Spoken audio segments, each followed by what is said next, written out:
Catch ধরে আর লাভ কি? রাচিন রবীন্দ্র তো সেঞ্চুরি করেই ফেলেছেন। ওই ক্যাচটা ধরলেই কি বাংলাদেশ জিতে যাবে নাকি? জয় থেকে তো মাত্র আর 46 রান দূরে নিউজিল্যান্ড। ক্যাচটা মহামান্য মাহমুদুল্লাহ রিয়াদ ধরে ফেললে শুধু শুধু আশা বাড়ত বাংলাদেশের। আশা বাড়িয়ে লাভ কি? সব পেলে নষ্ট জীবন। তাই তো মিড অনে নিরীহ দর্শন ক্যাচটা ফেলে দিতেই হতো রিয়াদের। আর রাচিন ছোট মানুষ ও সেঞ্চুরি করুক। আইসিসি ইভেন্টে একমাত্র নিউজিল্যান্ডের ব্যাটার হিসেবে 4টা সেঞ্চুরি করা বনে যাক। কি লাভ রেকর্ডটা নষ্ট করে? আরেকটা বার্তাও দেয়া গেল তার। বলা হলো এভাবে আর হচ্ছে না, ক্রিকেট এভাবে আর হয় না, চাইলে এবার বাদ দিতে পারেন।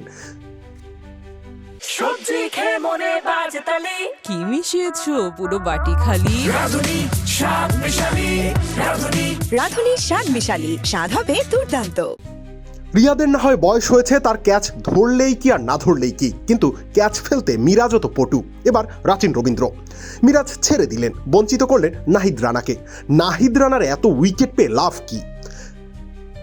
এত অল্প বয়সে এত উইকেট পেয়ে এত গতির ঝড়ে কি লাভ? একটু বয়স হোক, অভিজ্ঞতা বাড়ুক, চুলে পাক ধরুক, ইনজুরি হোক, গতি কমে যাক, তারপর পাবেন না হয়। যখন অভিজ্ঞতার কোটায় দলে খেলা শুরু করবেন, প্রতিপক্ষের বুকে আর কাঁপুনি ধরাবেন না, তখন তিনি না হয় কিছু উইকেট নেবেন। আর রাওয়ালপিন্ডির এই মাঠে নিউজিল্যান্ডের উইকেট পেয়েই বা কি লাভ?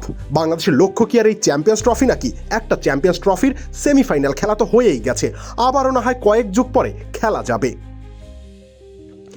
এখানে ক্যাচ মিস করা যায়, ফিল্ডিং মিস করা যায়, এগুলো নস্যি ব্যাপার। এসব বাংলাদেশ দল পারে। সব পেলে নষ্ট জীবন, জীবন নষ্ট করা চলবে না। পারভেজ হোসেন ইমন তরুণ, তিনি বদলি হয়ে মাঠে নেমে ক্যাচ নিলেন রাচিন রবীন্দ্রর।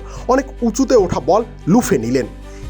ইমন এসব করতেই পারেন। ইমন বাচ্চা ছেলে, বাচ্চারা ভুল করবেই। তাকে দেখে পুরো দলকে জাজ করতে যাবেন না। হ্যাঁ, বড় ভাই রিয়াদ একটা রান আউটও করেছেন।